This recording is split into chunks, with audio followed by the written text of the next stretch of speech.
आ जाता है कि उच्च का है कि नीच का है। हाथ में देखें, हस्तरेखा में भी देखें तो 7 पर्वत हैं हाथ में। तो 5 और 6 और 7 कौन कौन से सुनिए। ये है शुक्र पर्वत है। इस जगह पे देखिए मेरी तरफ, ये शुक्र है। मैं बुध की बात आपसे कर रहा हूँ। ये शुक्र है, जिसका ये मजबूत हो, ये ठीक हो, ऐसा व्यक्ति रुग्ण नहीं होता है। ये कमजोर हो गया तो धातु पतन होगा, तमाम बीमारियां हो जाएंगी और धन यौवन दोनों चला जाएगा। इसलिए इसका उभरा हुआ होना बहुत ज़्यादा जरूरी है। अंगूठे के नीचे होता है ये वैसे, इसको कहते हैं शुक्र पर्वत। इसके जो नीचे है ये है गुरु पर्वत, बहुत अद्भुत है। जिसका ये निकला हुआ है, गुरु महाराज की बड़ी कृपा है। ये तर्जनी उंगली है। इसके जो नीचे का जो स्थान है, आप देख नहीं रहे हैं इधर, मैं हाथ बात कभी देखता नहीं हूँ, यानी कि यहाँ से बोल दिया तो आप हाथ ही दिखाने को चले आए। हाँ, अनुभव रखता हूँ, स्टडी किया, पढ़ाई की है भदौरिया जी। ये उंगली के नीचे, तर्जनी उंगली के नीचे ये है, इसको कहते हैं गुरु पर्वत। और जब ये ठीक ठाक होता है तो व्यक्ति प्रकांड विद्वान हो जाता है। इसी की तो हाथ में बहुत बड़ी कृपा है। ये मेरे हाथ में उठा हुआ है, बिल्कुल कृपा है ना गुरुदेव की। ये इसके बाद में जिसका शनि दबा हुआ होगा वो व्यक्ति काले रंग का होगा, वह सांवला होगा, व्यापार कार्य में बिल्कुल फेल होगा, उससे व्यापार नहीं होगा। मेरे हाथ में शनि दबा हुआ है, इसलिए तो मैं काला हूं। पक्का है, मेरे हाथ में ये बिल्कुल दबा हुआ है, अंदर घुस गया है। और ये भगवान ने बड़ी कृपा करी है। यदि ये उभरा हुआ होता तो फिर हम तो बहुत बड़ी किसी फैक्ट्री के मालिक हो गए होते। तो भगवान ने बड़ा अच्छा किया कि दबाया रखा हुआ है ये। उसके बाद में है सूर्य पर्वत, तीसरी उंगली पर नामिका के नीचे है सूर्य पर्वत। जिसका यह उठा होता है तो ये पूरी दुनिया में उसका आदर होता है, बहुत मान होता है, बहुत सम्मान होता है। जिसका सूर्य बाहर निकल के आ जाए। उसके बाद में हमारे यहाँ 6 गुणिया उंगली कहते हैं इसको, कनिष्ठ का संस्कृत में कहते हैं। इसके नीचे का जो पर्वत है ये बुध पर्वत है। ये बहुत अद्भुत है। जो ये जिसका बढ़िया है, हमारा ठीक है, जिसका ये बढ़िया है, ऐसा व्यक्ति सामाजिक होता है, सेवाधारी होता है, सौम्य स्वभाव का होता है, क्रोध को जीतने वाला होता है। ये इसको बुध पर्वत कहते हैं। यहाँ चंद्रमा है।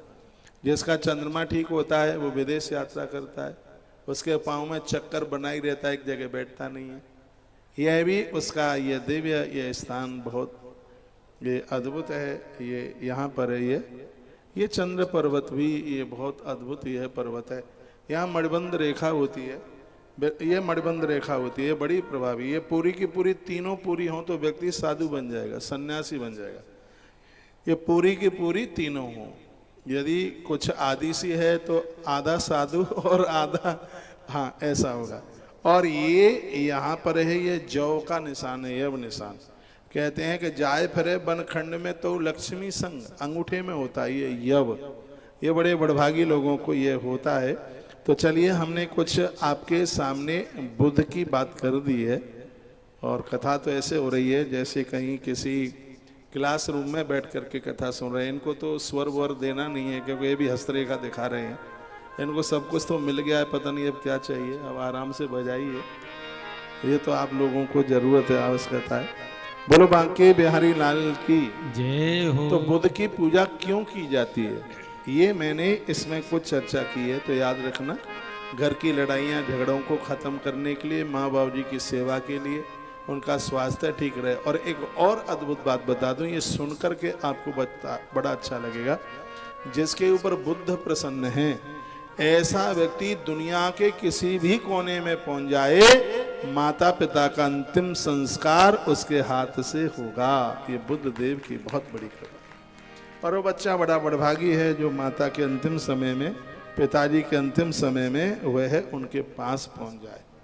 यह बड़ा भाग्य से मिलता है। तो सप्ताह के 7वें दिन बड़े वंदनीय, बहुत पूज्य, बहुत प्रणाम करने के लायक हैं। हम भगवान गजानंद, भगवान गणपति की धरती पर बैठे हैं और उन्हीं की धरती से हमने सोमपुत्र बुध की बात कही है। कल बुधवार है, आज मंगलवार है, आज तारीख 4 हो गई है, कल 5 तारीख है। थोड़ी गणपति की मैं आपसे बात कर लूँ। यहाँ गजानंद प्रकट हुए, यहाँ पर भगवान गणपति चिंतामणि गणेश की यह बड़ी धरती है। स्वयं मंगलनाथ जिनकी आरती करने को जाते हैं। वह स्थान तो बड़ा अद्भुत है, आप यहाँ तक आए हैं तो जरूर वहाँ जाइए। भगवान गजानंद, यहाँ 6 विनायक हैं, मैं उनकी चर्चा आपके बीच में करूंगा। यहाँ 6 गणेश हैं, 9 नारायण हैं, 7 सरोवर हैं यहाँ पे, और 84 महादेव है। आज की कथा में यही सब चर्चा होने वाली है। मेरे सामने से महापुराण है, इसमें से सबसे पहले मैं भगवान गजानंद की कुछ बात कह दूं। बुधवार को जो गणेश जी पर 21 दूर्वाएं चढ़ाएगा, बाजार में उसका धन नहीं मारा जाएगा। दूर्वा उन्हें अति प्रिय है। गणेश जी को दूर्वा और समी पत्र, रत्नों में मूंगा के रत्नों की माला, दूर्वा की माला गणपति को बहुत प्रिय है। मोदक बहुत प्रिय है। 4 चीजें गणेश जी को और भी बड़ी प्रिय है। क्या क्या है आप लिख सकते हैं। भगवान गणपति को शास्त्र बहुत प्रिय है। शास्त्र, भगवान गणेश जी को लड्डू बहुत प्रिय है, बहुत ही ज्यादा। युद्ध के लिए नहीं, घर में आनंद के लिए एक फरसा रखी है, ये गणेश जी को बहुत पसंद है। परशुराम जी को फरसा इन्होंने ही तो दिया था। किसी से लड़ाई झगड़े करने के लिए नहीं, कुछ चीजें हैं जो घर में बहुत फायदा करती हैं, बहुत विशेष है। अब मैं ये बात कहूंगा तो कहो किसी को लड़ाओगे क्या? मैं लड़ने के लिए नहीं, घर में फरसा, गदा, ये घर में ओखली, धनकोट, ये सब चीजें कुछ हैं आयुधों में।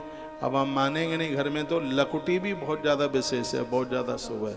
लकुटी जानते हैं? लाठी। पहले के प्राचीन काल के लोग बहुत इन सब चीजों में विश्वास रखते थे। और एक बात और मैं निवेदन करूंगा, गैया को दोहने वाली रस्सी, ये भी घर में बहुत ज्यादा शुभ है। जब भी कभी आप देखेंगे तो गणेश जी के 4 हाथों में चारों चीजें दिखाई देंगी जो जो मैंने आपको बोली है। गणेश जी चतुर्भुज गणेश आपको दिखाई दें तो एक हाथ में उनके हाथ में आपको शास्त्र दिखाई देगा। तो जिसके घर में शास्त्र हैं, गणेश जी बहुत प्रसन्न होते हैं। जितने भी ये शास्त्र हैं सबके लेखक गणेश हैं। लिखाई तो गणेश जी ने करी है, पूरा महाभारत गणेश ने लिख दिया। भगवान व्यास तो बोलते रहे, लेखनी गणेश जी की चलिए। तो घर में शास्त्र हैं, किताब हैं, तो ये से गणेश बहुत प्रसन्न होते हैं। तो एक तो हो गया शास्त्र। गणेश जी के एक हाथ में ग्रंथ है, शास्त्र है, और गणेश जी के दूसरे हाथ में लड्डू है, मोदक है। यहाँ मोदक का मतलब है मिठासता से, मीठा। आपकी रसोई में कुछ मीठा हो, मीठा बड़ा शुभ है। अब माने या ना माने, भगवान को भोग लगाते हैं, यदि उसमें मीठा नहीं है तो भोग काहे का? आपकी रसोई में कुछ मीठा तो होना ही चाहिए। खाली नमकीन नमकीन नहीं, मीठा, भोग में मीठा चलता है। गणेश जी को गुड़ प्रिय है, गणेश जी को मिश्री प्रिय है, गणेश जी को मक्खन प्रिय है। गणेश जी चारों युगों में आते हैं। गणेश जी सतयुग में आते हैं तब सिंह पर बैठ के आते हैं। गणेश जी त्रेता में आते हैं तब भगवान गजानंद मोर पर बैठ के आते हैं। और गणेश जी जब द्वापर में आते हैं तब मूसक चूहे पर बैठ करके आते हैं। और गणेश जी जब कलयुग में आते हैं तब भगवान गजानंद घोड़े पर बैठ करके आते हैं। गणेश जी चारों युगों में चल करके आते हैं, और चारों युगों में उनके 4 प्रकार के वाहन होते हैं भगवान गजानंद। दतिया मध्य प्रदेश में पड़ता है। मुझे यहाँ कुछ पत्रकारों ने पूछा गणेश जी के बारे में, उनके 4 हाथों के बारे में पूछा, उनके वाहन के बारे में पूछा। मैंने कहा गणेश जी मुझे इसलिए अच्छे लगते हैं, कोई गणेश जी के हाथ में ग्रंथ है। तो बोलते हैं इसका मतलब क्या है? क्या इसका मतलब यह है, किताबों का ज्ञान माथे में तो सबके में होता है, लेकिन जो किताबों में ज्ञान माथे में रखे हो उसको क्रियान्वित करो, उसको हाथों से पूरा करो। किताबों में लिखा है माता पिता की सेवा करो, वो किताबों में लिखा है सबके माथे में, लेकिन हाथों से सेवा तो करो। गणेश जी इसलिए सिर पर ग्रंथ नहीं रखे, गणेश जी हाथ में ग्रंथ रखे हैं। वो कहते हैं कि ग्रंथों में जो लिखा है इसको क्रियान्वित करके बताओ, इसको करके बताओ। किताबों में तो सब कुछ लिखा ही है, सिर्फ ये ज्ञान माथे में ही रखने के लिए नहीं है, उसको क्रियान्वित करो। इसलिए भगवान गणपति अपने हाथ में उस ग्रंथ को लिए। मोदक, मोदक प्रसन्नता का प्रतीक है। स्वयं खुश रहिए, सबको प्रसन्न रखिए। आपकी वजह से आपकी पत्नी परेशान, आपकी वजह से आपका पति परेशान, आपकी वजह से आपकी बहू, आपका सास, आपका खानदान परिवार सब परेशान है। गणपति कहना चाहते हैं कि मेरे हाथ में जो लड्डू है मुदिता प्रसन्नता का प्रतीक है। आप अच्छे इंसान तब हैं जब आप सबको प्रसन्न करके बना के रखें, आपसे कोई दुखी ना रहे। फिर तो गणेश चौथ का मतलब है। गणेश चौथ का मतलब यह जो गणेश जी की पूजा चारों चीजें दे दे, धर्म अर्थ काम और मोक्ष, वही तो गणेश चतुर्थी की अद्भुत पूजा है। आज जिसकी मैं चर्चा आपके बीच में करने वाला हूं, आप कहीं जाइएगा नहीं, आज बहुत आनंद आने वाला है। गणेश जी के हाथ में एक में फरसा है, कामनाओं के पेड़ को फरसे से काटिए और एक रस्सी है, प्रेम की रस्सी से भगवान को बांधिए। चारों चीजें भगवान गजानंद के पास दिखाई देती हैं। गणेश मुझे इसलिए अच्छे लगते हैं क्योंकि इनका वाहन बहुत छोटा है। सब देवताओं में आप देखें तो सबसे छोटा, इसलिए इनकी पहली पूजा होती है, इनका वाहन बहुत छोटा है। बहुत समझने की कोशिश कीजिएगा, नहीं तो गणेश जी की पूजा पहले ना होती। गणेश जी का वाहन बहुत छोटा, और देवताओं को देखिए सबका बड़ा वाहन है। मैया जी का देखिए शेर है, बाबा का देखो नंदी है, गरुण है नारायण का, और यमराज का तो पूछो ही मत कि उसका वाहन कैसा है, पूरा का पूरा महिषा है, महिष है, बहुत बजनीक है वो तो। सबके वाहन बड़े हैं, गणेश जी का वाहन बहुत छोटा है। और देखा जाए तो गणेश जी का वजन सगरे देवताओं से ज्यादा है। ये तो गौरा के गणेश, हाथ पांव में छोटे छोटे, मटका जैसो पेट, ये तो गौरा के गणेश, गोल मटोल है, बहुत वजन है। इसका अर्थ जानते हैं, वाहन है छोटा और बैठने वाला है बहुत मजबूत। इसका मतलब यह है कि गणेश जी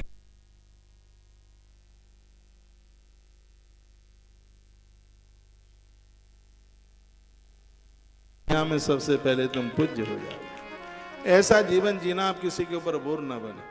समान का हर व्यक्ति तुम्हें सहन कर ले, वही तो गणपति है, वह गजानंद है। गणेश जी को अपनी पूजा में मानोगे, गणेश चौथ का व्रत करो, बुधवार को गणेश जी को पूजो, बहुत आनंद आ जाएगा। शंकर जी ने गणेश जी को बहुत वरदान दिया। जब गणेश जी का मस्तिष्क कट गया था, तब नंदी और देवराज इंद्र एक हाथी का मस्तिष्क लेकर के आए, गणपति के मस्तिष्क के ऊपर वह रखा। गणेश जी खड़े हो गए, पिताजी के चरणों में प्रणाम किया। शंकर जी रो पड़े, पुत्र को कंठ से लगा लिया और भगवान भोलेनाथ क्या कहने लगे, सुनो। हे गृंद सुता पुत्रा संतुष्टो हम न संशया, मई तुष्टे जगत तुष्टा वृद्धम को पिनो भवेत। यह बड़े प्यारे श्लोक हैं। शिव जी कहते हैं कि हे पार्वती के पुत्र मेरे लाल, मैं तुम्हारे ऊपर बहुत ज्यादा प्रसन्न हो गया हूँ, इसमें कोई संदेह नहीं है। और जिसके ऊपर मैं संतुष्ट हो जाता हूँ, पूरी दुनिया उसके ऊपर प्रसन्न हो जाती है। शंकर कहते हैं, भोलेनाथ कहते हैं, मई तुष्टे जगत तुष्ट, जिसके ऊपर मैं प्रसन्न हो जाऊं उसके ऊपर पूरी दुनिया प्रसन्न हो जाती है। महादेव का शब्द लिखने के लायक बात है।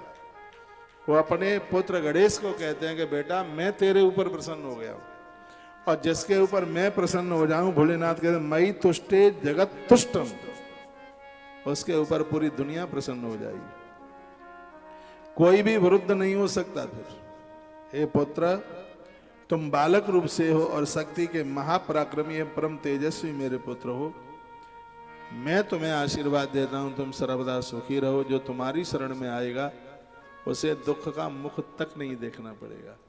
यह भगवान के बाल रूपो यमस्तात्म महाविक्रम कारक, शक्ति पुत्र सुतेजस्वी तस्मान भव सदा सुखी। कहते हैं कि तुम्हारे इस बाल रूप की जो भी कोई पूजा करेगा, उसके परिवार की प्रसन्नता खुशियां कभी दूर नहीं जाएगी। समय आ रहा है, कुछ समय के बाद गणेश जी के पूजन होता है, महाराष्ट्र में बहुत होता है। अद्भुत हैं भगवान गजानंद, भगवान गणपति। कल कीजिए, बुधवार है, जब गणेश जी के दिन आवे तब कीजिएगा। कौन कौन से ऐसे दिन हैं जिस दिन भगवान गणेश की पूजा की बहुत बड़ी महिमा है, वह आज सब सुनेंगे। तन नाम विघ्न हंत्रव्य श्रेष्ठम चैव भवत्पति। हे गजानंद, तेरे 12 नाम विशेष, जो तेरे 12 नाम लेगा उसके किसी भी कार्य में कभी भी विघ्न नहीं आएगा। आप यात्रा में जाएं तो गणेश जी के 12 नाम लेकर के जाएं, पूजा में बैठें तो गजानंद के ये 12 नाम लें। आप दुकान का शटर खोलें तो ये 12 नाम लें, क्योंकि शंकर जी वरदान दे रहे हैं, तन नाम विघ्न हंत्रव्य। जो तुम्हारे नामों को लेगा उनके विघ्नों का बेटा तुम हरण कर लोगे। कौन कौन से 12 नाम है? गजानंद के 12 नाम कौन कौन से हैं? सुमुखशैक दंतस्य, कपिलो गजकर्ण कह, लंबो दृश्य विकटो विघ्न नाशो विनायका, धूम्र केतु गणाध्यक्षो भाल चंद्रो गजानन, द्वाद शैतान न मानी। आप पटे सुन यादव, इनको सुनिए, चाहे सुनाइए, हर प्रकार से 12 नाम कल्याण करने वाले। नंबर 1 सुमुख, नंबर 2 एक दंत, नंबर 3 कपिल, नंबर 4 गजकर्ण। लंबोदर विघ्ननाशक, विनायक धूम्रकेतु, गणाध्यक्ष गजानन भालचंद्र। सुमुखशैक दंतस्य एक दंत, पहला सुमुख फिर एक दंत। सुमुखशैक दंतस्य कपिलो, अगला नाम है कपिल।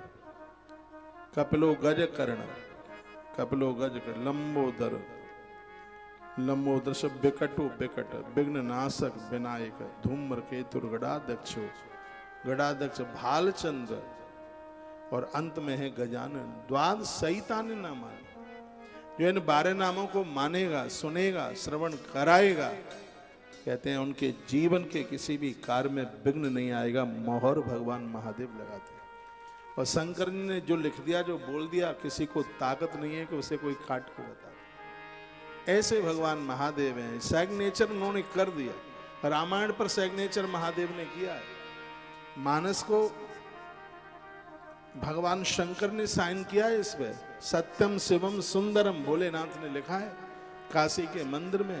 वो कहते हैं ये तुम्हें सत्य का मतलब है, रामायण तुम्हें भगवान की तरफ लेके जाएगी। मैं आपको रामायण नहीं सुना रहा हूं, मैं शंकर जी की बात कर रहा हूं। सत्यम का यह अर्थ है कि ये रामायण तुम्हें भगवान से जोड़ेगी।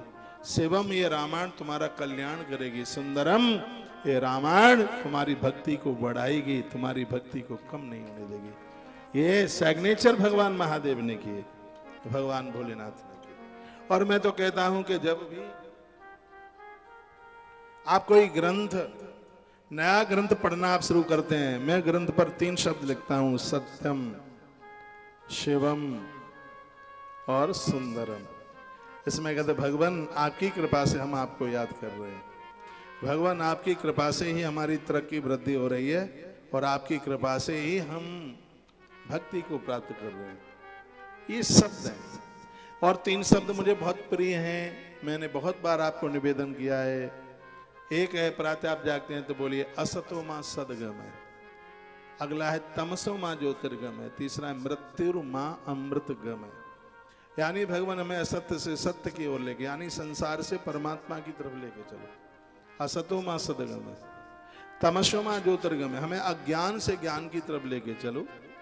मृत्यु मां अमृतगम है, हमें मौत से अमृता की ओर लेके चलो। हम ना मरे ऐसा नहीं, हमारे द्वारा जो अच्छे काम किए जा रहे हैं वो सदैव जिंदे बने रहे, उनकी कभी मृत्यु ना।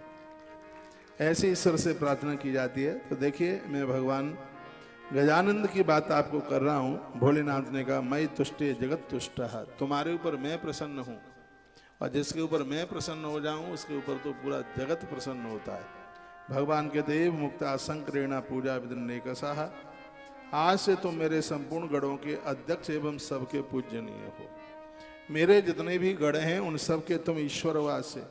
इस प्रकार कहकर शंकर ने गणेश को उनकी अनेक पूजा विधि बतलाकर उसी क्षण उन्हें अनेक आशीर्वाद प्रदान कर दिए।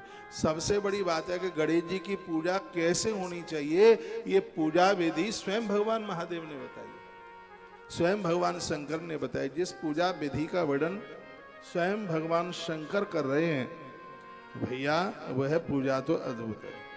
तुम भाद्रपद में प्रकट हुए हो, चतुर्थी को चंद्रकाल में तुम प्रकट हुए हो, इसलिए जो तुम्हारी गणेश चौथ का व्रत करेगा वह दिन दूना रात्रि चौगने के रूप में उभरेगा, उसकी तरक्की को कोई रोक नहीं सकता। मैं कहता हूँ माताओं के लिए गणेश चतुर्थी का व्रत किसी वरदान से कम नहीं है। व्रतम कार्यम विशेषेण सर्व सिद्धि शोभनम, भगवान कहते हैं व्रत सभी सिद्धियां दे देगा, मनोकामना की पूर्ति कर देगा, पति की उम्र बढ़ाएगा, घर में आनंद कर देगा। गणेश चौथ का व्रत, मैंने पूर्व की कथा में बोला था कि धरती की हर नारी को गणेश चौथ और पूर्णिमा का व्रत करना ही चाहिए मातृशक्ति के लिए। यह किसी वरदान से कम नहीं है। कहा कि 1 वर्ष तक यदि किसी ने इसे चौथ का व्रत कर लिया, 1 वर्ष के बाद में उसका उद्यापन कर दे, भले ही 1 वर्ष से कम नहीं हो व्रत, कम से कम 1 साल। जैसे प्रदोष का व्रत कम से कम 3 साल होना चाहिए, उसी प्रकार से गणेश चतुर्थी का व्रत है कम से कम 1 वर्ष का तो होना चाहिए। नहीं चलता है तो 1 साल के बाद उसका उद्यापन कर दे। भगवान शंकर कहते हैं कि वर्ष की कुछ गणेश चौथ और ज्यादा विशेष है। सुन नहीं रहे आप? मार्ग शीर्षे तथा मां से रमा यावई चतुर्थ का प्रातः स्नानम तथा कृता व्रतम विप्रा निवेदयेत। लिखा है मार्ग शीर्ष के महीने में रमा नाम की जो चौथ पड़ती है उस दिन प्रातः काल स्नान करके व्रत करें, ब्राह्मणों को बुलाएं, उन्हें भोजन प्रसाद पवाएं, दुर्वा से भगवान की पूजा करें, रात्रि के पहले पहर तक रात में आप जागरण करें। यह गणेश बहुत आनंद कर देंगे, कमाल कर देंगे। मूर्ति धातुमयीम कृत्वा प्रवाल समभम तथा वर्णन किया गया है किस धातु की मूर्ति होनी चाहिए, तो कहा गया है कि चांदी के गणेश बहुत प्रभावशाली है। दिवाली के समय पर जो आप पूजते हैं, क्या करते हैं फिर अगली साल? छोटे गणेश आपने पूजे, तिजोरी में रखिए, उन्हें गले में रखिए, बड़ा आनंद हो जाएगा। मूंगे के गणेश जी बहुत दिव्य, श्वेत सफेद अकौआ के गणेश भी बहुत ज्यादा दिव्य हैं। मिट्टी के बने हुए गणेश भी बहुत दिव्य हैं। गंध चंदन इत्यादि से उनकी पूजा कीजिए। वित्त मात्रा दुर्वाचा त्रिंगा मूल वर्जिता। बहुत ध्यान से सुनिए, गणेश जी की पूजा के लिए जो दुर्वा है वह एक वित्त 12 अंगुल लंबी हो। ये देख लीजिएगा, 12 अंगुल लंबी यदि दुर्वा, 4 अंगुल ये हो गया, 4 ये, 4 और ऊपर, इतनी लंबी 12 अंगुल की लंबी हो, 3 गांठ से युक्त हो, उसमें 3 गांठें हो। 3 देख लो, कम से ज्यादा भले ही हो, 3 से कम न हो, 3 गांठें हो। और सबसे बड़ी बात है, गणेश जी के ऊपर जो दुर्वा चढ़ती है वो जड़ सहित नहीं, मूल रहित, उसकी जड़ नहीं हो। नीचे जो खाड़ करके जो नीचे का काट दीजिए उसको, फिर उसमें कलावा बांध दीजिए उसको, और 21 दुर्वा की 21 बनाइए। 21 दुर्वा ले लो, कलावा बना दो, उसमें लगा दो। तो ऐसे 21 तैयार कर लीजिएगा। लिखा है 21 दुर्वा की 21 दुर्वा भगवान गणपति को चढ़ाई जाएं। आप देख लेना कि एक ही साल में भगवान गजानंद तुम्हें कहां से कहां पहुंचा दे। बेटियों के लिए वरदान है, माताओं के लिए, सबके लिए वरदान है।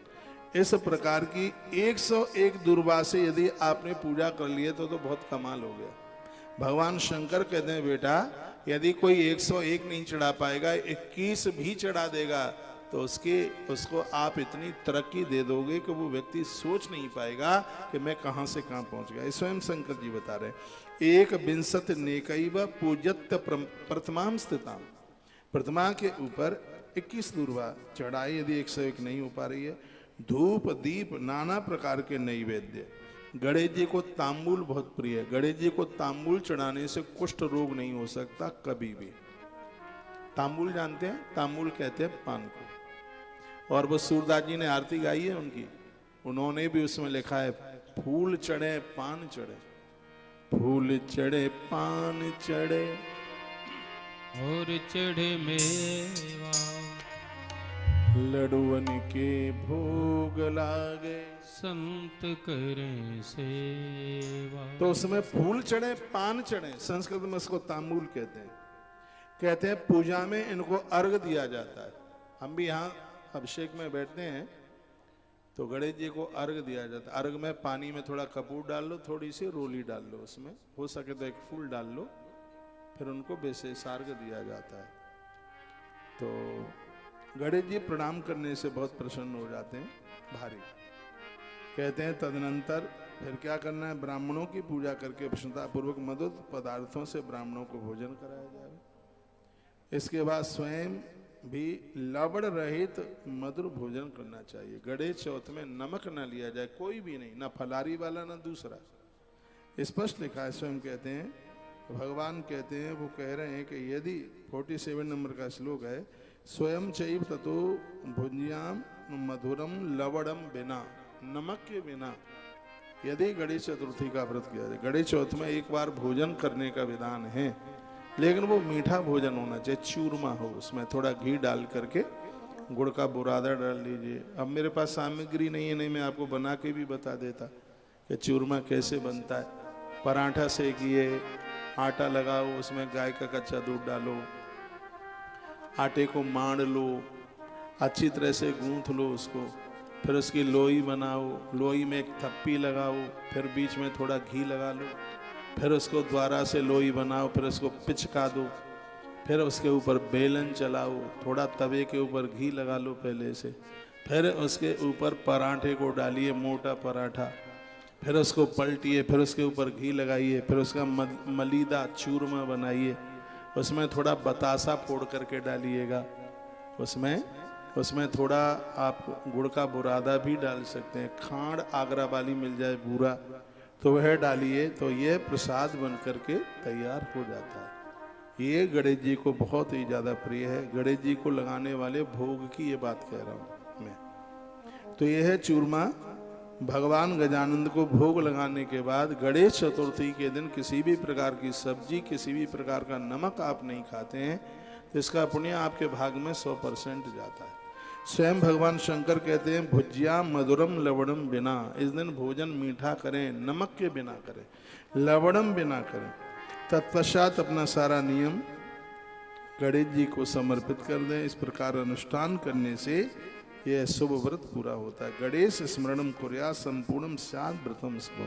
पूरा दिन भर भगवान गणपति को, भगवान गजानंद को याद करते रहिए। इस प्रकार अभी हमने मुंबई में गणेश जी को भजन समर्पित किया था। गणपति सिद्धि विनायक बड़े अद्भुत हैं, भजन निकाल के रखिएगा। लगभग वहाँ पर 30-35 भजन बनाए थे, उनमें से एक अभी आपके बीच में परोसेंगे। तत्पश्चात व्रत 1 वर्ष तक आप करते हैं तो उसके बाद उनका उद्यापन जरूर करना चाहिए। उद्यापन में 12 ब्राह्मण, 2 छोटे बच्चे और 2 ब्राह्मणियाँ, तो कितना हो गया? 12, 2 14 और 2 16। इतनों को आपको भोजन कराना है। और पूजा पाठ वो सब ब्राह्मण कराई देंगे। कहते हैं कि 2 स्त्रियां 2 बटुक इसमें बहुत ज़्यादा जरूरी है। आधी रात्रि तक इसमें जागरण किया जाता है। दूसरे दिन प्रातःकाल पूजन करके और फिर गणेश जी को विसर्जन करने की प्रार्थना की जाती है। विसर्जनम तथा शैव पुनरागमनाय च, ये कहा गया। जो गणेश जी के दिनों में आप पूजा करते हैं तो इसमें यह भी वर्णन किया, ढोल नगाड़े बाजे के द्वारा उन्हें जलाशयों में विसर्जित करने के लिए जाना चाहिए। अब मैं आपको निवेदन करना चाहूँगा कि बालकों का, बटुओं का आशीर्वाद लें, स्वस्ति वाचन का पाठ ब्राह्मण लोग और जजमान के ऊपर कलश का जल जरूर डालें, तब इस अनुष्ठान की पूर्ति होती है। गणेश जी की पूजा में कुछ चीज़ें बड़ी प्रमुख हैं। यो नित्यम श्रद्धया सार्धम पूजाम चैव सुशक्ति, अपनी शक्ति के अनुसार खरीद करके लाइएगा। गणेश जी की पूजा में क्या क्या? सिंदूर बहुत जरूरी है। चंदन, सिंदूर, चंदन, तंडुल, तंडुल कहते हैं चावलों को। और मैंने यहाँ पर ये पढ़ा देखा है, केतकी का फूल, केवड़े का, और तो सब देवताओं को चलता नहीं है, लेकिन यहाँ पर भगवान शंकर गणेश जी की पूजा के लिए केतकी के फूल की भी बात करते हैं। गणेश जी की पूजा में केतकी का फूल चढ़ाने से कार्य में सभी विघ्नों का नाश हो जाता है, किसी भी प्रकार का कोई विघ्न नहीं रहता। तेसाम सिद्ध भवे नित्यम विघ्न नाशो भवेदी, स्पष्ट श्लोक में लिखा है। आप जो भी कोई कार्य कर रहे हैं तो उसमें आपने गणेश जी को समीपत्र केतकी के फूल का चुनाव किया है तो विघ्न नाशो भवेदी, भगवान गणेश सभी विघ्नों को समाप्त कर देते हैं। अब आगे की बात बहुत जरूरी है सुनना। क्या लिखा है? ये पूजा किससे करनी चाहिए, ये प्रश्न है। ये पूजा किसको करनी चाहिए? तो लिखा है सर्वई वर्णई प्रकृतव्याम, चारों वर्णों को गणेश जी की पूजा जरूर करनी चाहिए। गणपति के बिना तो कोई सुख में जीवन की कल्पना भी नहीं की जा सकती।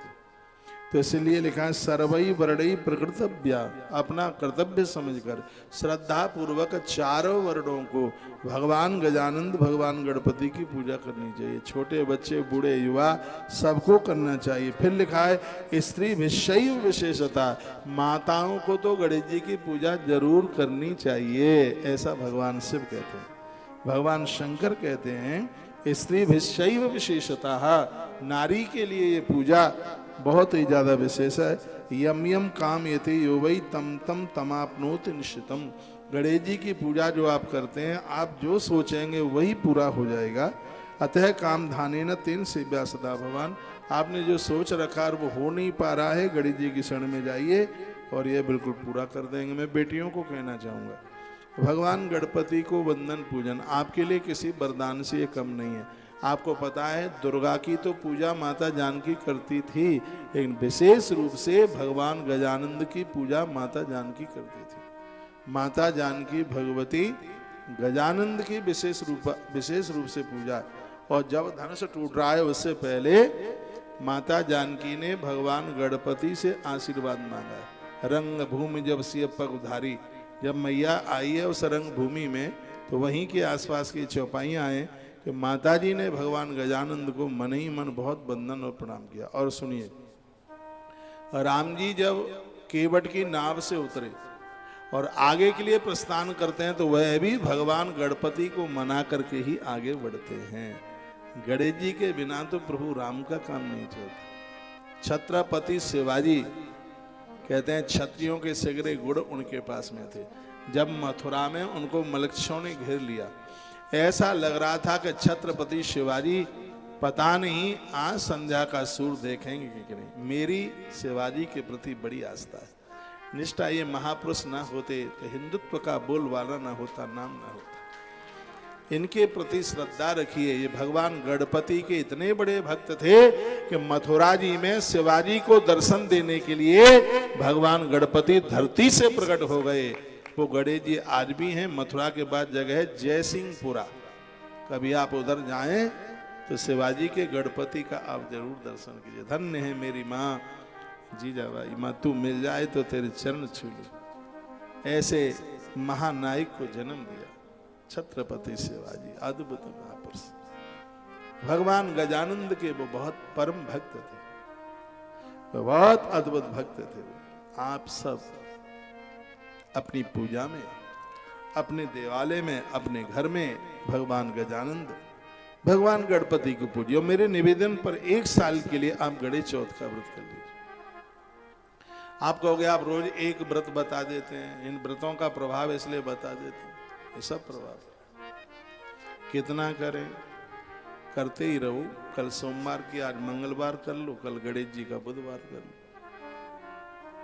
परसों सत्यनारायण का कर लेना। सावन का महीना ऐसे ही बातों में पूरे महीने का व्रत हो जाएगा, बहुत आनंद हो जाए। क्या क्या लिखा है, यम यम कामयति यो वही तम तम तामनो तिंशतम। आप जो सोचेंगे भैया वही हो जाएगा, इसमें कोई किसी भी प्रकार की संशय वाली बात नहीं है। ये स्वयं भगवान शंकर बता रहे हैं। ये आप व्रत कर लेंगे तो आपको क्या क्या मिल जाएगा, आपका क्या क्या शुभ हो जाएगा। अब वो बता रहे हैं, इदम सुमंगल माख्यानम सुडोति सुसंयम सर्व मंगल संयुक्तम स भवेन मंगलालय। व्रत कर लिया है तो बहुत बड़ी बात हो गई। यदि एक कथा भी सुनोगे तो मंगल समाप्त हो जाएगा। जो कथा आप सुन रहे हैं, मिलेगा क्या इस व्रत से? अपुत्रो लभते पुत्रम, जिनको संतान नहीं उन्हें औलाद मिलेगी। निर्धनो लभते धनम, जिनको धन नहीं है उन्हें खूब माला माल पैसा मिलेगा। गणेश धर्म शीर्ष का पाठ कर लिया था। जिनकी दुकान चल नहीं रही है, व्यापार ठप हो रहा है, मुझे बहुत लोग आके पूछते हैं, तो मैं कहता हूं हम तो सब समाधान तो कथा में कर देते हैं, बाद में पूछने के लिए कुछ बचता नहीं है। तो लिखा है निर्धनो लभते धनम।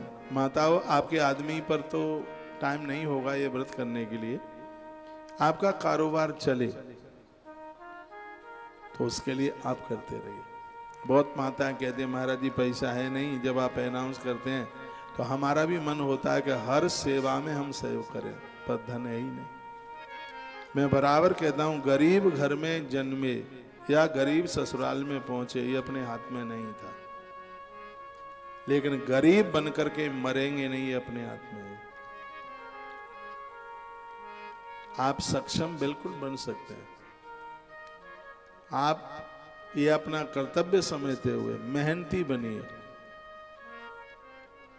घोर गरीबी का नाश आपके द्वारा होगा। माता पिता ने, पूर्वजों ने गरीबी देखी है, इस श्राप को आप दूर कर सकते हैं। देवताओं का सहारा लेकर के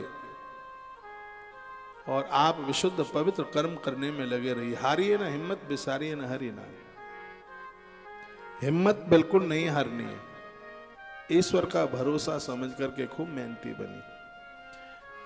और आज का कलयुग के साथ में अर्थ ही हो गया। आज के समय में पैसा कमाना बड़ा सरल हो गया है, बहुत ज्यादा सहज हो गया। कितनी सुंदर ये बात कही है, निर्धनो लभते धनम, गणेश जी की कृपा से ऐसा धन आएगा जो जुआ शराब में खर्च नहीं होगा।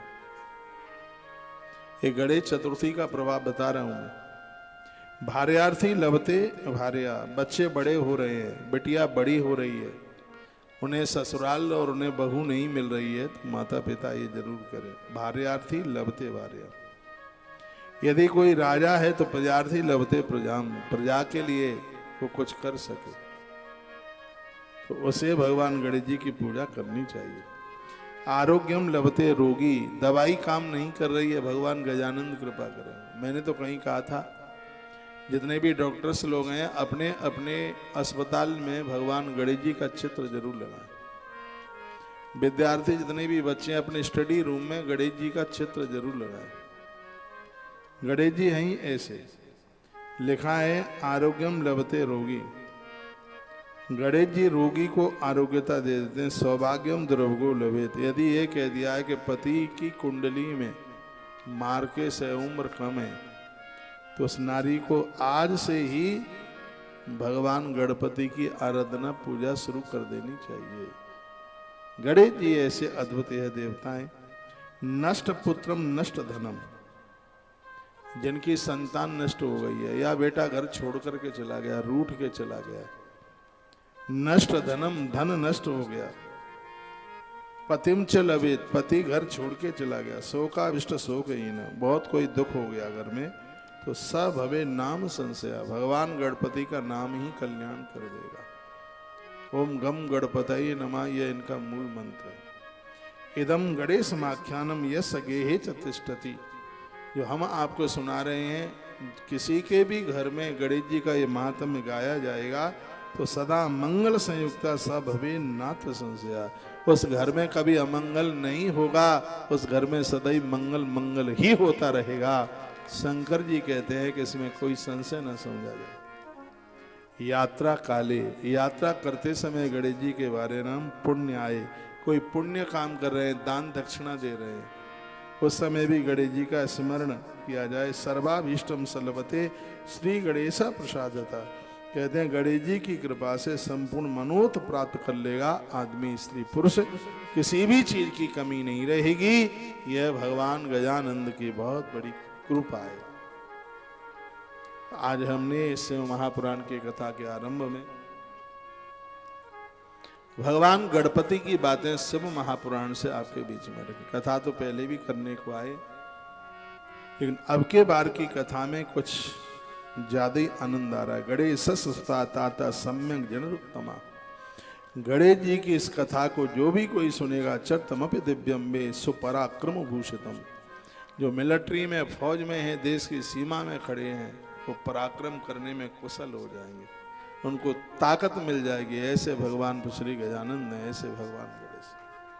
कई प्रकार की प्रतिमाएं गणेश जी की, एक सूंड बाईं तरफ है, एक दाहिनी तरफ, एक सीधे सट है। जो गणेश जी की सीधे सट सूंड है, कोर्ट कचहरी से मुक्त कर देती है, बाईं तरफ दुश्मन से मुक्त कर देती है, और दाहिनी तरफ की गणेश जी की सूंड है वो घोर गरीबी से मुक्त कर देती है। ऐसे भगवान श्री गजानंद है। कहते हैं गणेश जी की ऐसी सूंड जो ऐसे करके यूं ऐसे ऊपर उठी है, उस परिवार की बरकत बढ़ती जाती है, आनंद होता रहता है, किसी भी चीज की कभी कोई कमी नहीं रहती। वो जो सोचता है वही पूरा हो जाता है। ये कुछ भगवान गजानंद, भगवान गणेश जी की कुछ बातें आपके बीच में हमने श्री शिव महापुराण के माध्यम से रखी हैं। कल बुधवार है, बुधवार को इस कथा को सुनिए जो हमने आपके बीच में, इसमें लिखा है ना, इदम सुमंगल माख्यानम या षडोत सुसंयता।